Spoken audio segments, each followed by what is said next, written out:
और हमास और इजराइल युद्ध में मरने वालों का आंकड़ा बढ़ गया है। युद्ध में अब तक 2100 से 26 लोगों की मौत हो चुकी है। वहीं 8000 से ज्यादा लोग घायल हो गए हैं। हमास के हमले में इजराइल के 1200 लोग मौत हो चुकी है उनकी, जबकि 3418 लोग जख्मी हैं। गाजा में 900 लोग मौत के घाट उतारे जा चुके हैं, 4500 लोग घायल हैं। वहीं वेस्ट बैंक की अगर बात करें तो 21 और लेबनान में 5 लोगों की जान इस युद्ध की वजह से जा चुकी है। हमास के हमले के बाद इजराइल की एयरफोर्स ने गाजा पर बम बरसाने शुरू कर दिए, जिसके बाद गाजा शहर में हर तरफ तबाही का मंजर दिखाई दिया है। सामने आए वीडियो में गाजा शहर पूरी तरह से बर्बाद होता दिखा है। और तबाही के उस वीडियो में गाजा शहर के अंदर कई इमारतें पूरी तरह तबाह दिखाई दी। इजराइल की एयरफोर्स ने गाजा में चुन चुनकर हवाई हमले किए।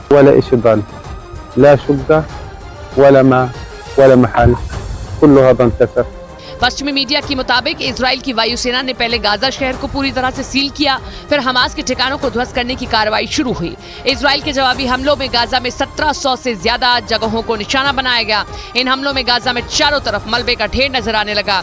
इमारतें खंडर में तब्दील हो गयी। गाजा पर हवाई हमलों की वजह से ज्यादातर लोगों ने शहर छोड़ दिया है। गाजा पट्टी में इजराइल की बमबारी के बीच लोग घर छोड़कर भागने लगे। संयुक्त राष्ट्र की ओर से बयान जारी किया गया कि गाजा में करीब 2 लाख लोगों को अपना घर छोड़ना पड़ा, क्योंकि इजराइल ने बिना रुके बमबारी की। मतलब उसने न दिन देखा न रात।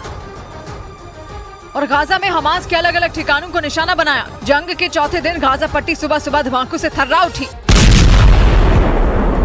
गाजा शहर में इजराइल की मिसाइलों ने कई इमारतों को उड़ा दिया और वहां का आसमान काले धुएं से भर गया। हमले के बीच लोग अपनी जान बचाकर भागते नजर आए। जिसके हाथ में जो सामान आया वो उसे लेकर भागता दिखा। छोटे छोटे बच्चे भी बुरी हालत में सड़कों पर भागते नजर आए। इस दौरान गाजा में लगातार सायरन बजता रहा। यानी इजराइल की सेना और फिलिस्तीन के कट्टरपंथी संगठन हमास की इस लड़ाई का खामियाजा आम लोगों को भुगतना पड़ा, क्योंकि इजराइल और हमास के बीच चल रही जंग और भयंकर हो गई। इजराइल ने गाजा की बर्बादी की जो तस्वीरें जारी की वो डरावनी थी। उन्हें देखकर लगा कि इजराइल गाजा को खत्म करके ही दम लेगा, क्योंकि उसकी मिसाइलों ने गाजा शहर की सूरत बिगाड़ दी। वहाँ केवल और केवल धमाकों की गूंज और पल भर में मलबे में बदली इमारतें दिखी।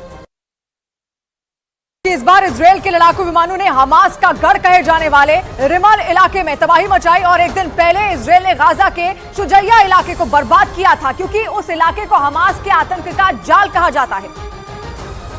जिसके अगले दिन इजराइल का कहर गाजा के रिमल इलाके पर टूटा। इजराइल की सेना ने रिमल इलाके में इमारतों को उड़ाने का भयंकर वीडियो भी जारी किया, जिसमें एक इमारत पर बम गिरा और पलक झपकते ही उस इमारत का नामो निशान मिट गया। जिसके बाद पूरे इलाके में काला धुआं फैल गया। एक दूसरे वीडियो में भी कुछ ऐसा ही नजर आया, क्योंकि इजराइल के रॉकेट ठीक अपने टारगेट से टकराए और फिर पूरी की पूरी इमारत भरभरा कर गिर गई। जो वीडियो जारी किया गया उसमें साफ नजर आया कि इजराइल के हमलों में गाजा की दुर्दशा हो गई। पूरा शहर धमाके की वजह से धूल और काले धुएं के गुबार में लिपट गया। गाजा के रिमल इलाके में जगह जगह इमारतें मलबे के ढेर में बदल गयी, या यूँ कहें कि उनकी हालत खंडहर जैसी